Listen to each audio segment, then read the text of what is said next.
ದೊಡ್ಡ ದೊಡ್ಡ ಆಂಟರ್ಪ್ರಿನರ್ಸ್ ನಿಂದ ಹಿಡಿದು ಅಥ್ಲೀಟ್, ಸ್ಪೋರ್ಟ್ಸ್ ಪರ್ಸನ್ಸ್ ಎಲ್ಲರೂ ಯಾಕೆ ಮೆಂಟಲಿ ಸ್ಟ್ರಾಂಗ್ ಇರೋದಕ್ಕೆ ಹೇಳ್ತಾರೆ. ಮೆಂಟಲಿ ಸ್ಟ್ರಾಂಗ್ ಪರ್ಸನ್ ಯಾವ ರೀತಿ ಇರ್ತಾನೆ? ಆತ ಏನಾದ್ರೂ ಡಿಫ್ರೆಂಟ್ ಆಗಿರ್ತಾನ? ಡಿಫ್ರೆಂಟ್ ಆಗಿದ್ರೂ ಯಾವ ರೀತಿ ಡಿಫ್ರೆಂಟ್ ಆಗಿರ್ತಾನೆ? ನಾವೆಲ್ಲರೂ ನಮ್ಮ ಲೈಫ್ನಲ್ಲಿ ತುಂಬಾ ಟಫ್ ಅಂಡ್ ಬ್ಯಾಡ್ ಸಿಚುವೇಶನ್ಸ್ಗಳನ್ನ ಎಕ್ಸ್ಪೀರಿಯನ್ಸ್ ಮಾಡೇ ಮಾಡ್ತೀವಿ. ಬಟ್ ಅದರಿಂದ ಬೇಗನೆ ಹೊರಗೆ ಬರೋದಕ್ಕೆ ಕೇವಲ ಮೆಂಟಲಿ ಸ್ಟ್ರಾಂಗ್ ಪರ್ಸನ್ ಇಂದ ಮಾತ್ರ ಸಾಧ್ಯ. ಅಂಡ್ ಇಂಟ್ರೆಸ್ಟಿಂಗ್ಲಿ, ಯಾರು ಸಹ ಮೆಂಟಲಿ ಸ್ಟ್ರಾಂಗ್ ಆಗಿ ಬಾರ್ನ್ ಆಗಲ್ಲ. ಮೆಂಟಲಿ ಸ್ಟ್ರಾಂಗ್ ಆಗೋದು ಒಂದು ಚಾಯ್ಸ್. ಅದು time, habits, learning and experience ಗಳ ಮೂಲಕ ಡೆವಲಪ್ ಆಗುತ್ತೆ. ಫಾರ್ ಎಕ್ಸಾಂಪಲ್, ಒಂದು ಎಕ್ಸಾಮ್ ನಲ್ಲಿ ತುಂಬಾ ಜನ ಸ್ಟೂಡೆಂಟ್ಸ್ ಪಾಸ್ ಆಗಿರ್ತಾರೆ ಅಂಡ್ ತುಂಬಾ ಜನ ಫೇಲ್ ಕೂಡ ಆಗಿರ್ತಾರೆ. ಬಟ್ ಫೇಲ್ ಆದ್ರು ಅಂತ ಧೈರ್ಯ ಕೆಡದೆ, ಸಮಾಜಕ್ಕೆ ಭಯ ಪಡದೆ, ಈಗ ಮತ್ತೆ ಆ ಎಕ್ಸಾಮ್ ಅನ್ನ ಪಾಸ್ ಮಾಡೋದಕ್ಕೆ ನಾನು ಹೇಗೆ ರೆಡಿ ಆಗ್ಬೇಕು ಅಂತ ಥಿಂಕ್ ಮಾಡ್ತಾರಲ್ವಾ, ಅವರು mentally strong. Family situations, financial condition ಎಲ್ಲವೂ ಟಫ್ ಆಗಿದ್ರು ಎಲ್ಲದನ್ನು ಹ್ಯಾಂಡಲ್ ಮಾಡ್ತಾ ತನ್ನ ಗೋಲ್ಸ್ ನ ಕಡೆಗೆ ವರ್ಕ್ ಮಾಡ್ತಿರ್ತಾರೆ. ಅವರು ಮೆಂಟಲಿ ಸ್ಟ್ರಾಂಗ್. ಇದು ಜಸ್ಟ್ 2 ಎಕ್ಸಾಂಪಲ್ಸ್ ಅಷ್ಟೇ, ಬಟ್ ಇದರ ಸಮರಿ ಎಲ್ಲಾ ಫೀಲ್ಡ್ಗೂ ಅಪ್ಲೈ ಆಗುತ್ತೆ. ಈಗ ನಿಮ್ಮೆಲ್ಲರ ಮೈಂಡ್ ನಲ್ಲಿ ಒಂದು ಕ್ವಶನ್ ಫಾರ್ಮ್ ಆಗಿರುತ್ತೆ. ನಿಮ್ಮ ಬಗ್ಗೆ ಪಾಸಿಟಿವ್ ಆಗಿ ಮಾತನಾಡಿ ಅಂಡ್ ಪಾಸಿಟಿವ್ ಆಗಿ ಥಿಂಕ್ ಮಾಡಿ. ಪಾಸಿಟಿವ್ ಆಗಿ ಇರೋದು ಯಾಕೆ ಇಂಪಾರ್ಟೆಂಟ್ ಅನ್ನೋದಕ್ಕೂ ಮೊದಲು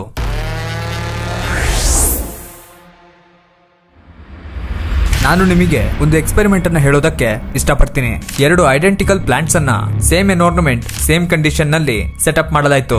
ಒಂದು ಪ್ಲಾಂಟ್ ಗೆ ತುಂಬಾ ಪ್ರೀತಿಯಿಂದ ಅದರ ಬಗ್ಗೆ ಪಾಸಿಟಿವ್ ಆಗಿ ಹೊಗಳುತ್ತಾ ನೀರನ್ನ ಹಾಕಿ ಬೆಳೆಸಲಾಗ್ತಿತ್ತು.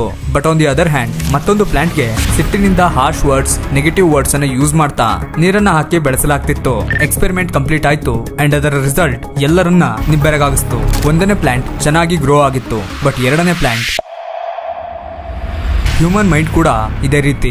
ನಾವೇ ನಮ್ಮ ಬಗ್ಗೆ ಕೆಟ್ಟದಾಗಿ ಮಾತಾಡ್ತಾ ಇದ್ರೆ ನಮ್ಮ ಮೈಂಡ್ಗೆ ಅದೇ ಸರಿ ಅನ್ಸುತ್ತೆ ಅಂಡ್ ಒಳಗಿನಿಂದ ವೀಕ್ ಆಗಿಸುತ್ತೆ. ಅದಕ್ಕೆ ಪಾಸಿಟಿವ್ ಆಗಿ ಮಾತಾಡೋದು ಸಹ ಬಹಳ ಇಂಪಾರ್ಟೆಂಟ್. ಇದಕ್ಕೆ ನಿಮ್ಮ ದಿನವನ್ನ ಪಾಸಿಟಿವ್ ಅಫರ್ಮೇಷನ್ಸ್ ನಿಂದ ಸ್ಟಾರ್ಟ್ ಮಾಡಿ. ಬೆಳಿಗ್ಗೆ ಎದ್ದ ತಕ್ಷಣ ಮಿರರ್ ನಲ್ಲಿ ನಿಮ್ಮೊಂದಿಗೆ ಐ ಕಾಂಟ್ಯಾಕ್ಟ್ ಮಾಡ್ತಾ ಪಾಸಿಟಿವ್ ಆಗಿ ಮಾತನಾಡಿ. ಫಿಸಿಕಲಿ, ಮೆಂಟಲಿ, ಫೈನಾನ್ಷಿಯಲಿ ನಿಮ್ಮ ಬೆಸ್ಟ್ ವರ್ಷನ್ ಅನ್ನ ವಿಜುವಲೈಸ್ ಮಾಡಿ. ಇದರಿಂದ ನಿಮ್ಮ body language and self confidence ನಲ್ಲಿ ಬಹಳ ಚೇಂಜಸ್ ಅನ್ನ ನೋಟಿಸ್ ಮಾಡ್ತೀರಾ. ಸಮಯ ವ್ಯರ್ಥ ಮಾಡಬೇಡಿ. ನಿಮ್ಮ ಲೈಫ್ ನ ಇಂಪ್ರೂವ್ ಮಾಡೋದಕ್ಕೆ ಹೆಲ್ಪ್ ಮಾಡದೇ ಇರೋ ಯಾವುದೇ ವಿಷಯಕ್ಕೆ ಇಂಪಾರ್ಟೆನ್ಸ್ ಕೊಡಬೇಡಿ. For example, social media. Recent ಆಗಿ ನಾನು ಅಬ್ಸರ್ವ್ ಮಾಡಿದ ಹಾಗೆ, ನೀವೇನಾದ್ರೂ ಲೋ ಫೀಲ್ ಮಾಡ್ತಾ ಇದ್ರೆ ಸೋಷಿಯಲ್ ಮೀಡಿಯಾ ಅದಕ್ಕೆ ಸರಿ ಹೊಂದೋ ಪೋಸ್ಟ್ ಗಳನ್ನ ನಿಮಗೆ ರೆಕಮೆಂಡ್ ಮಾಡಿ ನಿಮ್ಮನ್ನ ಎಮೋಷನಲಿ ವೀಕ್ ಮಾಡಿಸುತ್ತೆ. ಅಷ್ಟೇ ಅಲ್ಲದೆ ನಿಮ್ಮ ಟೈಮ್ ಅಂಡ್ ಎನರ್ಜಿ ಎರಡೂ ಕೂಡ ವೇಸ್ಟ್ ಆಗುತ್ತೆ.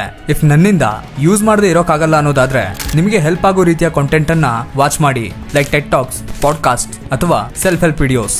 ಯಾಕಂದ್ರೆ ಟೈಮ್ ವೇಸ್ಟ್ ಮಾಡಿದಷ್ಟು ಟೈಮ್ ಕಡಿಮೆ ಆಗುತ್ತೆ. ಬೆಳಿಗ್ಗೆ ಒಂದೇ ಸಮಯಕ್ಕೆ ಏಳೋದನ್ನ ಅಭ್ಯಾಸ ಮಾಡಿ. ನೀವು ಪ್ರತಿದಿನ ಒಂದೇ ಸಮಯಕ್ಕೆ ಏಳೋದ್ರಿಂದ ಒಂದು ರೀತಿಯ ಡಿಸಿಪ್ಲಿನ್ ಬಿಲ್ಡ್ ಆಗುತ್ತೆ. ಆ ಡಿಸಿಪ್ಲಿನ್ ನಿಮ್ಮ ಕನ್ಸಿಸ್ಟೆನ್ಸಿಯನ್ನ ಮೇಂಟೈನ್ ಮಾಡೋದಕ್ಕೆ ಹೆಲ್ಪ್ ಮಾಡುತ್ತೆ. ಇದರ ಜೊತೆಗೆ ಒಂದೇ ಸಮಯಕ್ಕೆ ಮಲಗೋದನ್ನು ಸಹ ಅಭ್ಯಾಸ ಮಾಡಿ. ಒಳ್ಳೆಯ ಸ್ಲೀಪ್ ಕ್ವಾಲಿಟಿ ನಿಮ್ಮ ಎಮೋಷನ್ಸ್ ಅನ್ನ ಮ್ಯಾನೇಜ್ ಮಾಡೋದಕ್ಕೆ ಸಹಾಯ ಮಾಡುತ್ತೆ. ಅಂಡ್ ಯಾವುದೇ ಸಿಚುವೇಶನ್ಸ್ ನಲ್ಲಿ ನಿಮ್ಮ ಮೈಂಡ್ ನಿಮ್ಮ ಕಂಟ್ರೋಲ್ ನಲ್ಲಿ ಇರುತ್ತೆ. ನಿಮ್ಮ ರೋಲ್ ಮಾಡೆಲ್ ಅನ್ನ ಸರಿಯಾಗಿ ಚೂಸ್ ಮಾಡಿ. ಯಾಕಂದ್ರೆ ನಮ್ಮ ಸಬ್ ಕಾನ್ಶಿಯಸ್ ಮೈಂಡ್ ನಾವು ಚೂಸ್ ಮಾಡೋ ರೋಲ್ ಮಾಡೆಲ್ಸ್ ಗಳ ಆಕ್ಟಿವಿಟೀಸ್ ಗಳನ್ನ ನಮಗೆ ಗೊತ್ತಿಲ್ಲದೆ ರೆಪ್ಲಿಕೇಟ್ ಮಾಡ್ತಾ ಇರುತ್ತೆ. ಅದು ಗುಡ್ ವೇನಲ್ಲಾದ್ರೂ ಆಗಿರ್ಬೋದು ಅಥವಾ ಬ್ಯಾಡ್ ವೇನಲ್ಲಾದ್ರೂ ಆಗಿರ್ಬೋದು. ಆ ನಿಮ್ಮ role model actors, sports persons, owners ಯಾರು ಬೇಕಾದ್ರೂ ಆಗಿರ್ಬೋದು. ನೀವು ಯಾರನ್ನಾದ್ರೂ ನಿಮ್ಮ ಐಡಲ್ ಆಗಿ ಪಿಕ್ ಮಾಡ್ತಾ ಇದ್ದೀರಾ ಅಂದ್ರೆ ಆತನ ಆಟಿಟ್ಯೂಡ್, ಆತನ ಟ್ರೈನಿಂಗ್, ಆತನ never give up mind set, ಆತನ ಕೈಂಡ್ನೆಸ್ ಅನ್ನ ನೋಡಿ ಚೂಸ್ ಮಾಡಿ. ಯಾಕಂದ್ರೆ ನೀವು ಅವರಿಂದ ಇನ್ಫ್ಲೂಯೆನ್ಸ್ ಆಗೋದ್ರಿಂದ ಅವರ ಈ ಕೆಲವು ಗುಣಗಳು ಮೋಸ್ಟ್ ಆಫ್ ದಿ ಟೈಮ್ ನಿಮ್ಮ ಮೇಲೆ ಇಂಪ್ಯಾಕ್ಟ್ ಅನ್ನ ಕ್ರಿಯೇಟ್ ಮಾಡುತ್ತೆ. ಅದಕ್ಕೆ ಸರಿಯಾದ ರೋಲ್ ಮಾಡೆಲ್ ಅನ್ನ ಸೆಲೆಕ್ಟ್ ಮಾಡಿ. ಥಿಂಕ್ ಮಾಡೋದಕ್ಕೂ ಓವರ್ ಆಗಿ ಥಿಂಕ್ ಮಾಡೋದಕ್ಕೂ ವ್ಯತ್ಯಾಸ ಇದೆ. ಥಿಂಕ್ ಮಾಡೋದು ಅಂದ್ರೆ ಒಂದು ಟಾಪಿಕ್ ನ ಮೇಲೆ ಎಷ್ಟು ಅವಶ್ಯಕತೆ ಇದೆಯೋ ಅಷ್ಟು ಮಾತ್ರ ಯೋಚಿಸೋದು. ಓವರ್ ಥಿಂಕಿಂಗ್ ಅಂದ್ರೆ ಅದೇ ಒಂದು ಟಾಪಿಕ್ ನ ಬಿಡದೆ ರಿಪೀಟೆಡ್ಲಿ ಥಿಂಕ್ ಮಾಡ್ತಾನೆ ಇರೋದು. ನೀವು ಎಷ್ಟು ಓವರ್ ಥಿಂಕ್ ಮಾಡ್ತಿರೋ ಅಷ್ಟು ಕನ್ಫ್ಯೂಷನ್ಸ್ ಕ್ರಿಯೇಟ್ ಆಗುತ್ತೆ. ಆದಷ್ಟು ಈ ಇಲ್ಯೂಷನ್ ನಿಂದ ಹೊರಗೆ ಬನ್ನಿ. ನಿಮ್ಮ ಮೇಲೆ ನಿಮ್ಮ ವಿಶ್ವಾಸವನ್ನ ತೋರಿಸಿ. ಸಿಚುವೇಶನ್ಸ್ ನಿಮ್ಮಿಂದ ಚೇಂಜ್ ಆಗ್ತಿಲ್ಲ ಅಂದ್ರೆ ಗಾಡ್ ಅನ್ನ ನಂಬಿ. ಓವರ್ ಥಿಂಕ್ ಮಾಡೋದ್ರ ಬದಲು ಈಗ ನಾನು ಏನನ್ನ ಥಿಂಕ್ ಮಾಡ್ತಾ ಇದ್ದೀನೋ ಅದು ಫ್ಯೂಚರ್ ನಲ್ಲಿ ನನ್ನ ಬಳಿ ಇದ್ದೇ ಇರುತ್ತೆ ಅನ್ನೋ ರೀತಿ ಥಿಂಕ್ ಮಾಡಿ. ಇದು ಆಕ್ಚುಯಲ್ ಥಾಟ್ ಪ್ರಾಸೆಸ್. 2020 ಮುಗಿದು 5 ವರ್ಷ ಆಗಿದೆ. ಬಟ್ ನೀವೇ ಆನೆಸ್ಟ್ ಆಗಿ ಹೇಳಿ, 2020ರಲ್ಲಿ ಸೆಟ್ ಮಾಡಿದ ನಿಮ್ಮ ಗೋಲ್ ಅನ್ನ ನೀವು ಅಚೀವ್ ಮಾಡೋಕೆ ಟ್ರೈ ಆದ್ರೂ ಮಾಡಿದ್ರಾ? ಮಾಡಿಲ್ಲ ಅಂದ್ರೆ ಅದು ಯಾಕೆ ಗೊತ್ತಾ? ನೀವು ಪರ್ಫೆಕ್ಷನ್ ನ ಫಾಲೋ ಮಾಡ್ತೀರಾ. ಲೈಕ್ ನಾನು ಸ್ಟಾರ್ಟ್ ಮಾಡಿದ್ರೆ ಪರ್ಫೆಕ್ಟ್ ಆಗಿ ಸ್ಟಾರ್ಟ್ ಮಾಡ್ತೀನಿ, ಇಲ್ಲ ಅಂದ್ರೆ ಮಾಡೋದೇ ಇಲ್ಲ ಅಂತ. ಈ ರೀತಿ ಪರ್ಫೆಕ್ಷನ್ ನ ಚೇಸ್ ಮಾಡೋದ್ರ ಬದಲು ಕಂಟಿನ್ಯೂಸ್ ಆಗಿ ಸಣ್ಣ ಸಣ್ಣ ಇಂಪ್ರೂವ್ಮೆಂಟ್ಸ್ ಗಳ ಮೇಲೆ ಗಮನ ಕೊಡೋದು ಬೆಟರ್.